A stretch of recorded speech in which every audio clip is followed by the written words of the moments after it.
एक बार एक व्यक्ति एक रेड लाइट एरिया में जाता है। रेड लाइट एरिया के कोठे में जाता है। वहां का दरवाजा खोलकर जैसे सामने देखता है तो सामने लगभग 20 अलग अलग महिलाएं हैं जो कि काफी सुंदर दिखाई दे रही थी। उन महिलाओं में से एक महिला को चुनने की उसको आजादी थी। वो बारी बारी से महिलाओं को देख रहा था और उनमें से किसी एक का उसको चुनाव करना था।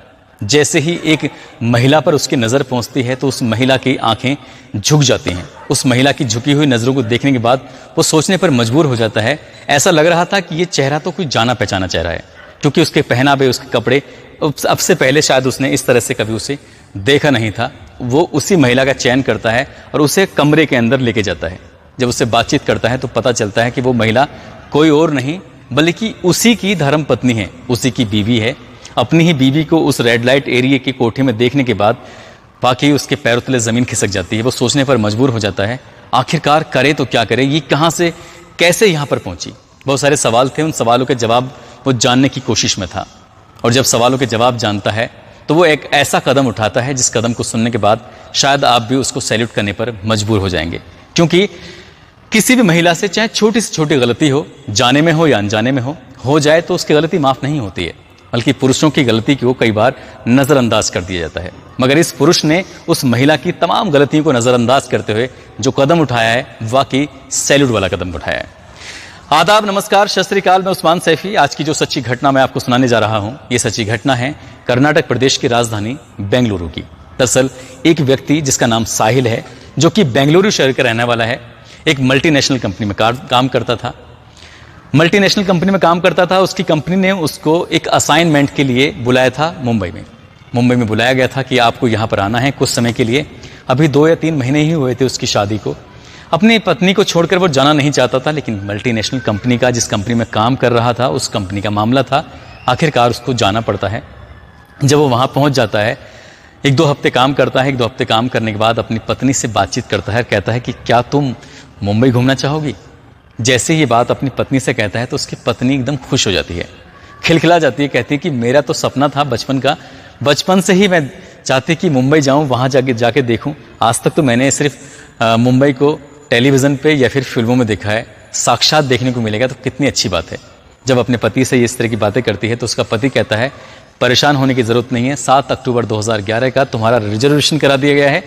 फला तारीख को फला वक्त में आपकी ट्रेन मिलेगी, आप आराम से बेंगलोर से मुंबई का सफर पूरा करके सीधा मुंबई आइए, मैं तुम्हारा इंतजार करूंगा।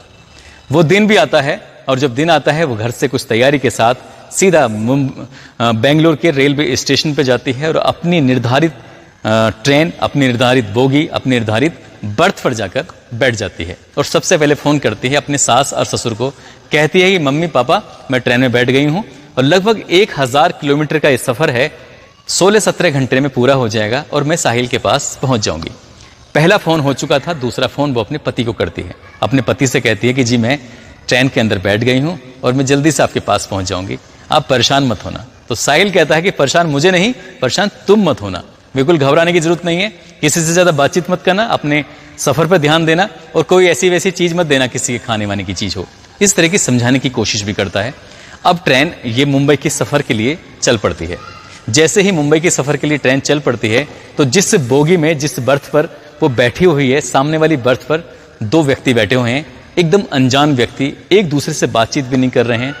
मगर धीरे धीरे जब सफर आगे की तरफ चलता है तो वो दोनों व्यक्ति आपस में एक दूसरे का इंट्रोडक्शन लेते हैं, एक दूसरे से परिचय लेते हैं कि तुम कौन हो, कहाँ से जा रहे हो, कहाँ से आ रहे हो, इस तरह की बातें वो करते हैं। ये महिला किसी से बातचीत भी नहीं कर रही है, नाम तानिया है। तानिया किसी से बातचीत नहीं कर रही थी। वो बात कर रही थी तो या तो अपने सास ससुर से या फिर अपने पति साहिल से। साहिल को बताती थी कि अब इतना किलोमीटर का सफर हो चुका है, अब मैं यहाँ पहुँच गई हूँ। खिड़की के बाहर झांक के बताती है कि देखो ऐसा दिखाई दे रहा है, वैसा दिखाई दे रहा है। इस तरह से उसका जो सफर था वो कटने लगता है। और जैसे जैसे वो आगे ट्रेन बढ़ रही थी तो उन्हीं 2 व्यक्ति जो कि उसकी बर्थ के ठीक सामने बैठे हैं, उनमें से एक व्यक्ति कहता है बहन जी लगता है कि आज पहली बार आप ट्रेन में सफर कर रहे हैं, वो भी मुंबई का। तो कहती है कि हाँ मैंने ट्रेन में तो बहुत सफर किए हैं, लेकिन अकेले मुंबई में पहली बार जा रही हूँ।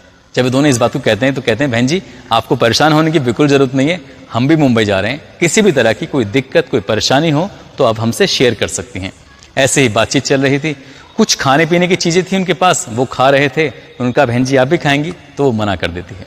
लेकिन जब आगे वक्त गुजर रहा है, 15-16 घंटे का सफ़र है, तो किसी भी अनजान व्यक्ति से इस लंबे सफ़र में जब कोई सोना ना हो तो आराम से बातचीत जब होंगी तो जाहिर सी बात है कि दोस्ती भी हो ही जाएगी। उधर तो उन दोनों की दोस्ती हो चुकी थी और उन दोनों ने इस तानिया से भी कहीं ना कहीं जान पहचान बना ली थी।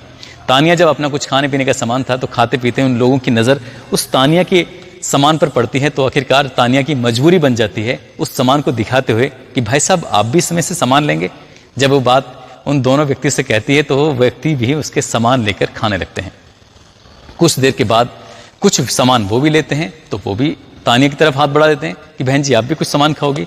इस तरह से ये जो सफ़र था वो वाकई बहुत सुहाना था और बहुत बढ़िया सफ़र चल रहा था। चलते चलते लगभग 150 किलोमीटर के आसपास अभी बस मुंबई बाकी था, यानी कि 1000 किलोमीटर में से 850 किलोमीटर का सफ़र तय हो चुका था। तानिया अपने पति साहिल को फ़ोन मिलाती है और कहती है कि मैं अभी आपसे 150 किलोमीटर दूर हूँ। तो कहता है कि तुम्हें परेशान होने की ज़रूरत नहीं है, मैं तुम्हें लेने के लिए रेलवे स्टेशन पर आ जाऊँगा। बस इतना ये फ़ोन था। उसके बाद ये दोनों व्यक्ति कहते हैं कि बहन जी चाय पियोगी? कहती है कि मैं तो चाय नहीं पीऊँगी, आपको पीनी है तो आप पी लीजिए। लेकिन वो 2 चाय के साथ साथ तीसरी चाय भी लेते हैं। तीसरी चाय लेते हैं तो तानिया को चाय पिला देते हैं और खुद भी चाय पीते हैं। जब तानिया चाय पी लेती है, चाय पीते ही तानिया एकदम बेहोश जैसी हालत में हो जाती है, नींद आने लगती है उसको। लगभग 2 या 3 घंटे के बाद जब आंख खुलती है तो पता चलता है कि तानिया अब ट्रेन के किसी बोगी या बर्थ के अंदर नहीं बैठी हुई है, बल्कि वो एक कार के अंदर है और कार बहुत तेजी से चल रही थी। उसको जैसे हल्की फुल्की उसकी आंखें खुलती हैं, वो आंखें खोलने की कोशिश करती है तो पता चलता है कि वो बेहोशी जैसी हालत में थी, ठीक से बोल भी नहीं पा रही थी।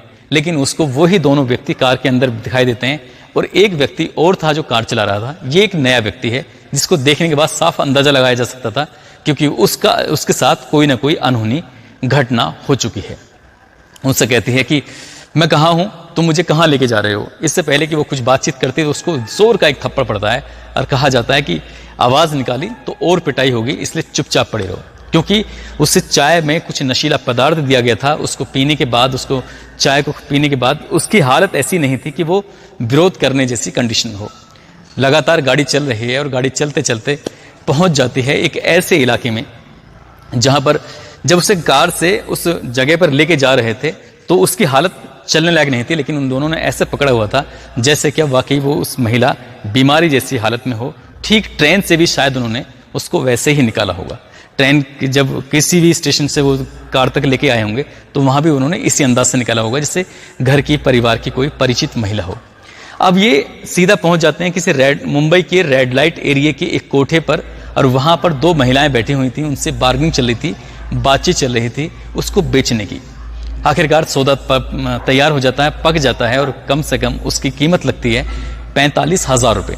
45,000 रुपये लेकर वो दोनों व्यक्ति वहाँ से रफू चक्कर हो जाते हैं और वो महिला उसे हल्का हल्का होश आने लगता है और वो गिड़गिड़ाने लगती है, वो रोने लगती है, वो रहम की भीख भी मांगती है। उन दोनों से भी वो उसे ठोकर मारते हुए वहाँ से निकल जाते हैं। अब ये एक कोठे पर मौजूद थी और कोठे का नज़ारा जब देखती है, दृश्य देखती है तो वहाँ पर पहले से ही कितनी ही लड़कियाँ थीं जिन्होंने अपने लिबास भी ऐसे पहने हुए थे जिसे देखकर कोई भी पुरुष उत्तेजित हो जाए। अब उस महिला को एक कमरे में बंद कर दिया जाता है क्योंकि वो विरोध करने पर उतारू हो गई थी। वो चीख रही थी, चिल्ला रही थी, इसलिए उसको बांध कर एक कुर्सी पर रखा जाता है और चिल्लाए ना इसलिए उसका मुंह भी बंद कर दिया जाता है। बात 7 अक्टूबर को वो घर से चली थी। अब ये 8 अक्टूबर, 9 अक्टूबर इस तरह से एक एक दिन गुजरने लगता है और धीरे धीरे करके लगभग 15 दिन गुजर जाते हैं। उधर उसका पति रेलवे स्टेशन पे इंतजार कर रहा था। काफी इंतजार करने के बाद जब उसकी पत्नी उसको वहां दिखाई नहीं देती है तो वो बहुत परेशान हो जाता है। फोन करता है तो स्विच ऑफ आता है, अपने माँ बाप से पूछता है, फिर जाकर रेलवे स्टेशन पर जीआरपी को भी सूचना देता है, साथ ही पुलिस स्टेशन में भी जाता है और अपनी पत्नी की गुमशुदगी दर्ज कराता है। और वो तमाम कोशिशें करता है अपनी पत्नी को तलाश करने की ताकि उसकी पत्नी मिल जाए। सीधा वो बेंगलोर के रेलवे स्टेशन पर जाता है और जाकर वहाँ के सीसीटीवी चेक कराता है, देखता है कि वाकई उसकी पत्नी तो रेलवे स्टेशन के पर आई है और ट्रेन के अंदर बैठी है, लेकिन है तो कहाँ है। वो तमाम कोशिशें कर रहा था इधर उसकी पत्नी टॉर्चर हो रही थी, रोज उसको मारा जाता था, रोज उसको पीटा जाता था, रोज उसको खाना भी नहीं दिया जाता था और जितनी जाति जितना हैवानियत उसके साथ हो रही थी उसने कभी कल्पना भी नहीं की थी। जब धीरे धीरे एक एक दिन गुजरने लगते हैं, 16वें दिन उस कोठे की जो मालिक है सुनीता पुजारी उससे कहती है कि बहुत दिन हो गए, यदि आज तुम तैयार होकर ग्राहक के लिए तैयार नहीं होती हो तो फिर तुम्हारा वो हश्र किया जाएगा जिसकी तुमने कभी कल्पना भी नहीं की थी। लड़कियों, इसको समझा दो। जो पहले से वहां लड़कियां काम कर रही थी, उन लड़कियों पर दबाव बनाया जाता है और वो लड़कियां कहती हैं कि तानिया तुम मान जाओ, क्योंकि अब यहां से तुम्हारे जाने के रास्ते सब बंद हो चुके हैं, तुम्हें यहीं रहना होगा, यही काम करना होगा, अब तुम्हें कोई छुड़ा नहीं सकता, कोई तुम्हें बचा नहीं सकता, कोई तुम्हारी यहां मदद करने वाला भी नहीं आएगा। 16वें दिन आखिरकार तानिया टूट जाती है और तानिया भी ऐसे कपड़े पहनती है जिसको कपड़े को देखने के बाद कोई भी पुरुष उसकी तरफ उत्तेजित हो जाए, आकर्षित हो जाए। और आज उन 20-22 महिलाओं में से तानिया का नंबर था, क्योंकि ग्राहक ने तानिया को ही पसंद किया था। तानिया को लेकर वो कमरे में जाता है और जाने के बाद जैसे ही वो अंदर के दरवाज़ा बंद करता है, चटकनी बंद करता है, तो वो तानिया गिड़गिड़ाने लगती है, रोने लगती है। और रोती भी ऐसे है कि उस कमरे से उसकी आवाज़ बाहर नहीं जाती। उसकी आंखों में आंसू थे और वो आंसू टपक रहे थे। रोते हुए पैरों में पकड़ के वो कहती है कि भैया मुझे माफ़ कर दीजिए, मैं ऐसे से यहाँ पर चली आई हूँ, मेरे पति साहिल हैं जो कि मल्टीनेशनल कंपनी में काम करते हैं, मुझे तो सिर्फ यहाँ मुंबई घूमने के लिए आना था, किसी ने मुझे चाय में कुछ नशीला पदार्थ पिलाया और मुझे यहाँ पहुँचा दिया। वो अपनी परेशानी, अपना दर्द जब बयां करती है तो उस व्यक्ति ने, हालांकि कोठे पर आने वाला व्यक्ति कभी शरीफ तो हो ही नहीं सकता, इसलिए उस व्यक्ति ने इंसानियत का परिचय देते हुए कहा कि मैं तुम्हारी क्या मदद कर सकता हूँ। जब बात मदद करने की आती है तब वो कहती है कि मुझे मेरे पति से बात करा दो। उधर उसका पति अपनी पत्नी को तलाश करने की तमाम वो कोशिशें कर रहा था। आखिरकार वो बार बार फ़ोन देखता था, वो सोच भी रहा था कि सफ़र शुरू होता है तब फ़ोन आता है, सुबह शाम रोज़ फ़ोन करती थी, अब फ़ोन आता भी नहीं है, फ़ोन स्विच ऑफ हो रहा है। लेकिन 16वें दिन जाकर जब एक अनजान नंबर से फ़ोन आता है साहिल के पास और आवाज़ आती है कि रोते हुए कि मैं तानिया बात कर रही हूँ, मैं कहाँ हूँ मुझे नहीं पता, मुझे बचा लो, मुझे यहाँ नहीं रहना है। जब पूरी कहानी कुछ बातचीत सुनता है तो वो कहता है कि तुम हो कहाँ पर? कहता है मुझे नहीं पता। तानिया मना कर दी थी, मुझे कुछ नहीं पता, ये कहाँ है, किस कमरे में है, किस कोठे पर है, किस रेड लाइट एरिया में है, वो इलाका कौन सा है, सारी जानकारी वो व्यक्ति देता है जो व्यक्ति अभी तक उसकी मदद कर रहा था। साहिल को जब उसकी सूचना मिल जाती है तो साहिल सोचने पर मजबूर हो जाता है कि आखिरकार करूं तो क्या करूं, इसको कैसे बचाऊं। जब बात बचाने की आती है वो कहता है कि पुलिस के पास जाऊंगा, पुलिस वहां पर छापा मारेगी तो पता चला कि वो कोठे से गायब कर दिया है, कुछ उसको नुकसान पहुंचा दिया, तो इसलिए वो ऐसा कुछ नहीं करता है और वो सीधा बजाय पुलिस की मदद लेने के वो सीधा पहुंच जाता है ग्राहक बनकर उसी कोठे पर। और उसी कोठे पर जाने के बाद तब तक वो पुराना ग्राहक जा चुका था, अब नया ग्राहक साहिल बनकर आता है और उन महिलाओं में से तलाश करता है, अपनी बीवी को ढूंढने की कोशिश करता है। हर महिला को रिजेक्ट कर देता है, ये नहीं चाहिए, ये नहीं चाहिए, ये नहीं चाहिए। जब नंबर आता है तानिया का कि हाँ एक लड़की जो नई वाली है उसको लिखाओ, शायद उसको ये पसंद कर लेगा। तानिया को देखता है, तानिया को देखते ही उसकी बीवी की नज़रें झुक जाती हैं, डबडबाने लगती हैं, आंखों से आंसू टपकने लगते हैं। वो अपनी पत्नी को देखकर हैरान था, परेशान था और सीधा कहता है कि मुझे यही लड़की चाहिए। उसको लेकर वो कोठे के अंदर जाता है और उसकी पूरी कहानी सुनता है कि आखिरकार यहाँ कैसे पहुंची। वो अपनी पत्नी से नाराज नहीं होता बल्कि उसको सीने से लगाता है और उसे कहता है कि तुम्हें परेशान होने की जरूरत नहीं है, अब जरूरत है हमें ठंडे दिमाग से काम लेने की और यहाँ से सोचो कि ये निकलें कैसे। हमने यहाँ से भागने की कोशिश की तो ये लोग हम पे हमला कर देंगे, हमें मार भी सकते हैं, हमें नुकसान पहुंचा सकते हैं। तभी बैठे बैठे साहिल को एक तरकीब सूझी और वो पुलिस कंट्रोल रूम को फ़ोन करता है और पूरी कहानी 7 अक्टूबर से गायब होने से लेकर अभी तक की पूरी कहानी बताता है। और बताते बताते कहता है कि पुलिस को कि मेरी पत्नी रेड लाइट एरिया के फला कोठे पर फला रूम में है, आप जल्दी से आ जाइए। पुलिस ने भी वाकई ईमानदारी का काम किया, बहुत अच्छा काम किया। मुंबई पुलिस भी वाकई सैल्यूट की हकदार है। मैं बात कर रहा हूँ सन 2011 की उस किस्से की। भारी पुलिस वहाँ पे बहुत बड़ी संख्या में पुलिस पहुँचती है, उस कोठे को घेर लेती है। साथ ही जब वहाँ पर छापा मारा जाता है, वहाँ पर एक एक कमरे की तलाशी ली जाती है तो साहिल और तानिया भी एक कमरे के अंदर मौजूद मिलते हैं और दोनों की हालत देखने दिखाने लायक थी। पुलिस उन्हें सुरक्षित वहाँ से निकालती है। न केवल तानिया को वहाँ से निकालती है बल्कि ऐसी कई लड़कियाँ थीं जो बेवजह ऐसे ही दलालों के चंगुल में फंस जाती हैं। उन दलालों के बारे में जब पता करने की कोशिश की जाती है तो पता चलता है कि वो दलाल सिर्फ रेलवे स्टेशन, बस स्टॉप ऐसी जगहों पर ही नज़र गाड़े रहते हैं गिद्ध की तरह। कोई लड़की, कोई महिला, कोई ऐसी कोई अकेली जा रही हो तो उसको जो कोई सुंदर दिखने में हो ताकि उसको निशाना बनाया जा सके, उसे किसी भी तरकीब से कोठे तक लाकर उसको बेचा जा सके। तानिया भी तो ऐसे ही बिकी गई थी। तानिया को बहुत देर के बाद होश आया था, हालांकि वो अपने पति के पास थी। पुलिस ने उसको छुड़ाकर यहाँ से वापस बेंगलोर उन दोनों को भेज दिया और पुलिस ने जब यहाँ से इसकी जो मालकिन है कोठे की, सुनीता पुजारी और रमीदा शेख, इन दोनों के साथ साथ 2 और व्यक्तियों को गिरफ्तार किया। साथ ही इन चारों की मदद से उन दोनों दलालों को भी कई दिनों की मशक्कत के बाद आखिरकार गिरफ्तार कर लिया। दोस्तों, ये वाकई साहिल ने बहुत ही अच्छा, बहुत ही इंसानियत का, बहुत नेक काम किया जो उसने अपनी पत्नी की जिंदगी को बचाया। कोई भी अगर व्यक्ति होगा तो शायद अपनी पत्नी की इतनी छोटी सी बात को देखते हुए उस पर तमाम तरह के लांछन भी लगा सकता था और कह सकता था कि तुम यहीं कोठे पर रहो, अब मेरी जिंदगी में तुम्हें आने की कोई जरूरत नहीं है। उसने इंसानियत का परिचय देते हुए अपनी पत्नी को बचाया और कई लड़कियों को भी उसने वहां से बचाया। दोस्तों वाकई इसने व्यक्ति ने सैल्यूट का काम किया है, सैल्यूट का हकदार है। साथ ही मैं आपको जाते जाते मैं आपको बता दूं कि जब भी आप कभी सफर पे हों तो किसी का सामान ना खाएं, किसी से ज्यादा दोस्ती ना करें, किसी से बातचीत करने की कोशिश ना करें। पता नहीं कौन व्यक्ति किस रूप में आपको नुकसान पहुंचा दे, जैसे कि इन दोनों दलालों ने तानिया को नुकसान पहुंचाया था। वो तो अच्छा था कि उसके शौहर ने, उसके पति ने उसको ऐसी दलदल में फंसने से, धंसने से बचा लिया। तो दोस्तों अपना ख्याल रखें, सुरक्षित रहें। जय हिंद, जय भारत।